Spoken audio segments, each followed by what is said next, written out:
Tapi dibalik, kalau kita bertanggung jawab, kalau kita budgeting, justru kebebasan itu datang.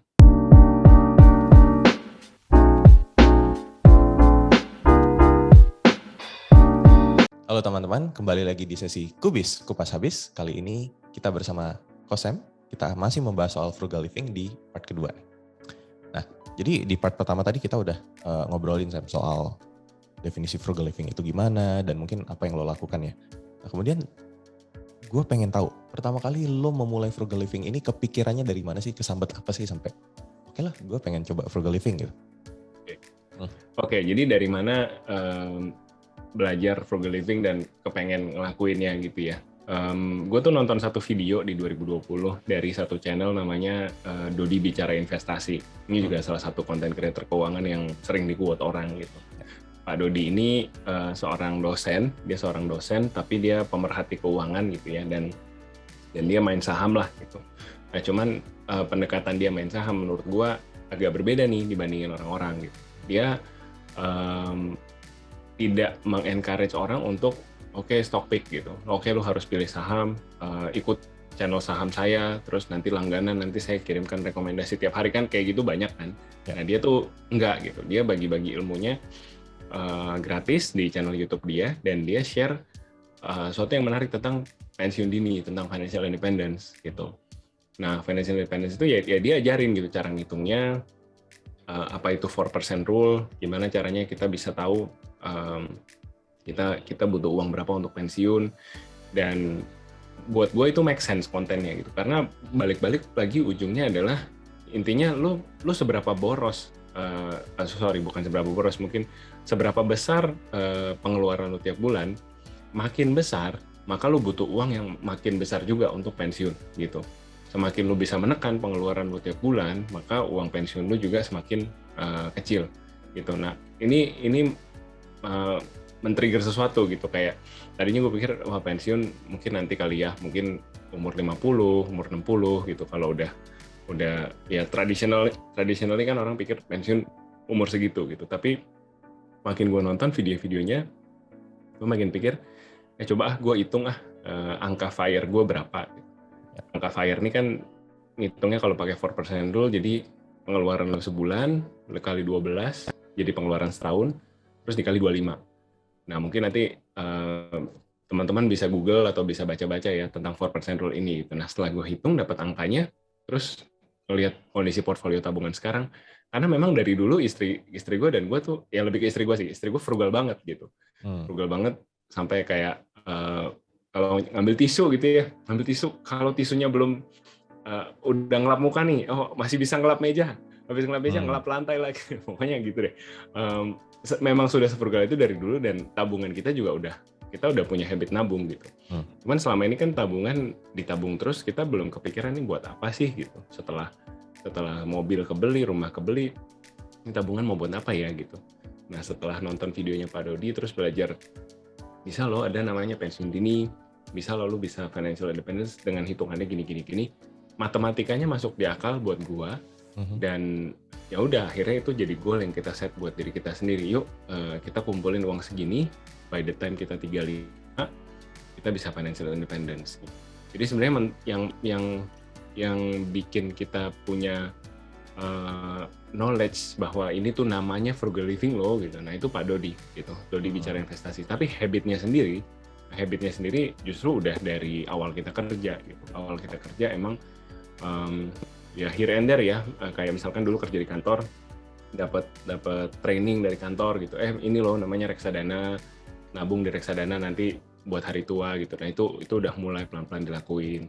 Terus yang tadi gue cerita gitu, kalau istri gue pakai tisu tuh bisa berkali-kali gitu ya, itu juga habit hemat lah yang emang kita udah lakukan dari dulu gitu. Jadi habitnya udah ada, ternyata kita udah baru tahu nih 10 tahun kemudian, namanya tuh frugal living gitu. Ya udah kita tinggal terusin aja, dan kita sekarang punya goal baru, yaitu bebas finansial gitu.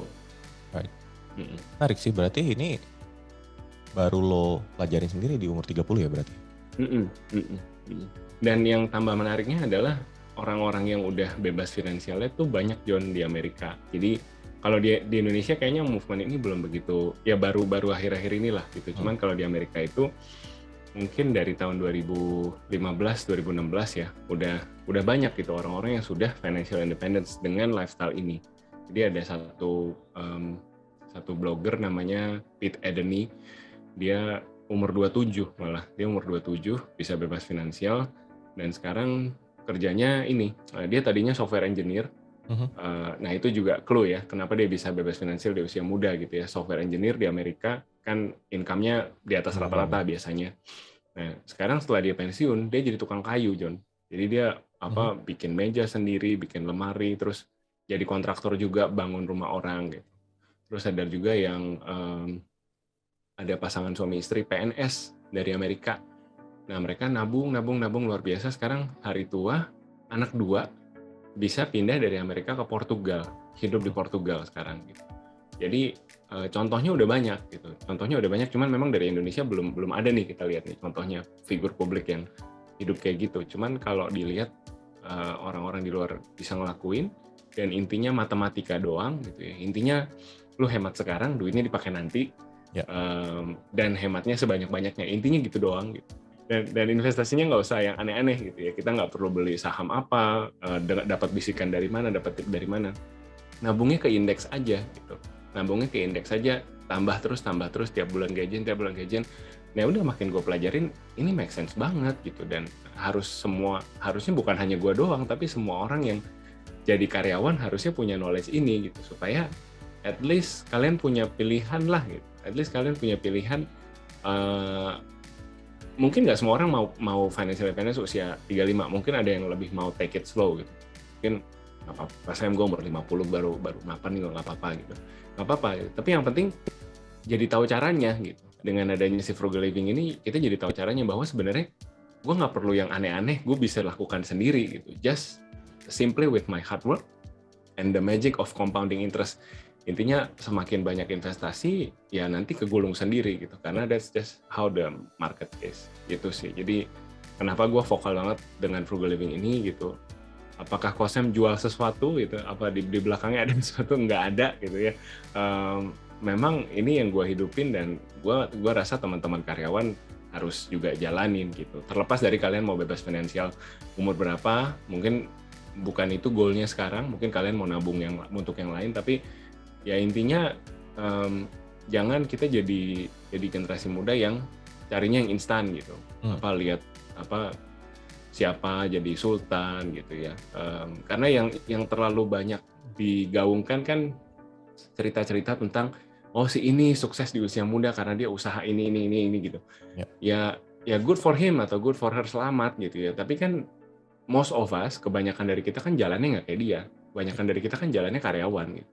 Nah, sebenarnya ada nggak sih jalan keluar yang di ujung sana untuk bisa pensiun sebagai karyawan? Ya sebenarnya ada gitu. Dan jalannya tak lain tak bukan yang sebenarnya orang tua kita udah ajarin dari dulu gitu. Ya nabung, balik-balik lagi budgeting, kalau utang kartu kredit dibayar gitu. Ya semua kita udah tahu sebenarnya. Cuman menurut gua frugal living ini bungkusannya modern lah gitu. Karena dia ada elemen bebas finansialnya gitu yang mungkin menarik buat teman-teman anak muda sekarang. Gitu. Right. Dan gimana ya? Mungkin kalau gue juga bisa menambahkan. Jadi kan justru sekarang itu masa dimana it's all about fast growth gitu ya. Tiba-tiba to the moon gitu kan dalam semalam atau yang tadi masih muda udah jadi sultan gitu yang cepet tajir lah. Nah ini juga kan sebenarnya mindset yang bikin orang banyak terjebak di investasi bodong ya. Nah tapi sebenarnya kalau frugal living ini dia lebih ke slow growth tapi konsisten ya. Konsistennya itu yang di highlight dan bisa lebih cepat kalau ya kita nabungnya lebih banyak, kerjanya lebih keras gitu ya. Right. Dengan bantuan investasi juga karena rutin jadi ada compounding interest di situ juga. Betul. Dan efek ke hidup lo gimana Sam? Yang lo rasakan? Kan ini lo mulai 2020 nih. Jadi sebelum dan sesudah gimana? Apa yang lo rasa berubah dari hidup lo? Jadi lebih gampang untuk fokus sih John. Fokus dalam mengatur keinginan mungkin yang pertama-tama ya, yang langsung kelihatan gitu. Jadi misalkan kepengen hal-hal kecil kayak misalkan lagi jalan-jalan nih sama keluarga gitu, lagi jalan-jalan sama keluarga, terus gue pengen beli minuman dalam kemasan gitu ya, apa es kopi susu atau apa gitu ya, boba-bobaan gitu. Jadi kepikir kayak ini perlu nggak sih gitu, gue minum sekarang atau gue minum nanti habis makan gitu. Apa namanya, membuat gue lebih bisa mikirin dulu lah sebelum gue membeli sesuatu. Nah mungkin teman-teman mikirnya ya elah cuman boba paling 20-30 ribu, ngapain kayak gitu dong dipikirin gitu ya. Nah tapi ini satu contoh yang sebenarnya ya contohnya kebetulan boba, tapi mindset ini juga gue bawa ketika gue membeli melakukan spending yang besar gitu. Ketika gue mindahin investasi gue, misalkan gue punya uang dingin yang gue kepengen tiba-tiba dapat bonus dari kantor gitu ya.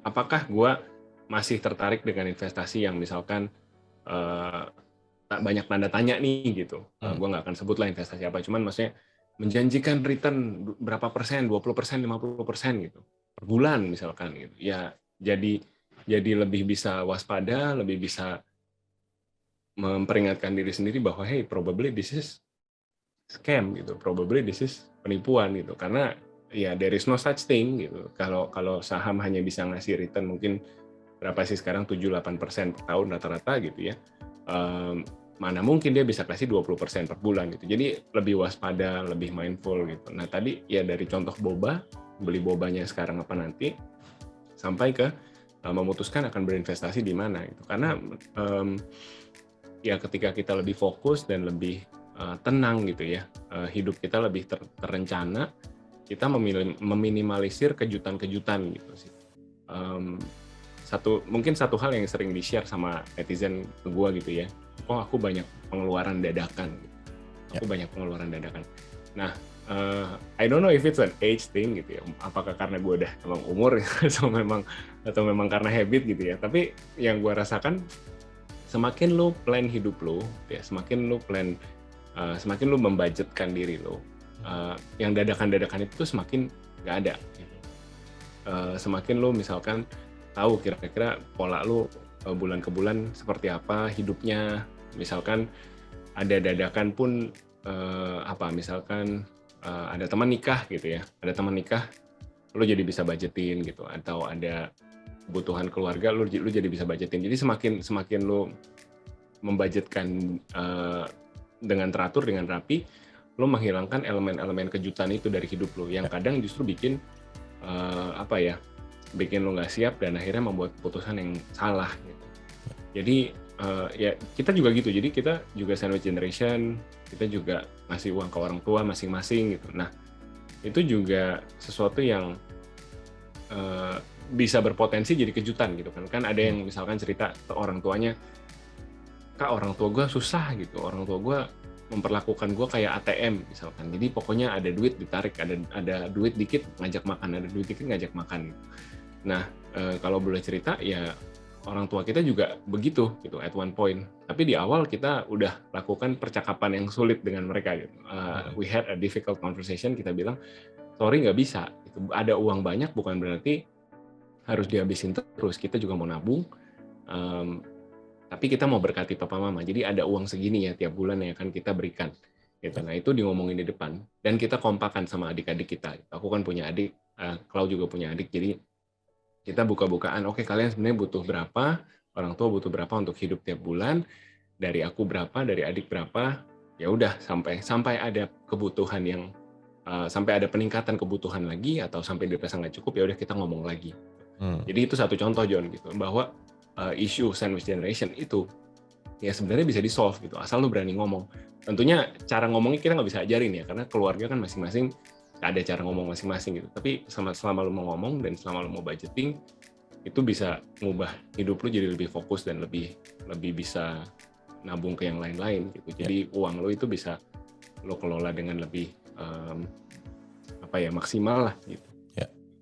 Dan karena ada budget itu juga sebenarnya kita bisa membudgetkan cadangan misalnya 10% ya, misal buat pengeluaran tak terduga gitu.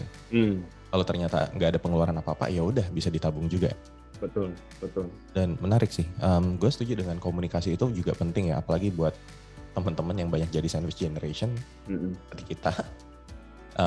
Mungkin ada baiknya kita ngobrol dulu ke orang tua biar tahu kondisi masing-masing gimana, sehingga kita bisa tadi bikin strategi yang lebih baik untuk supportnya gimana.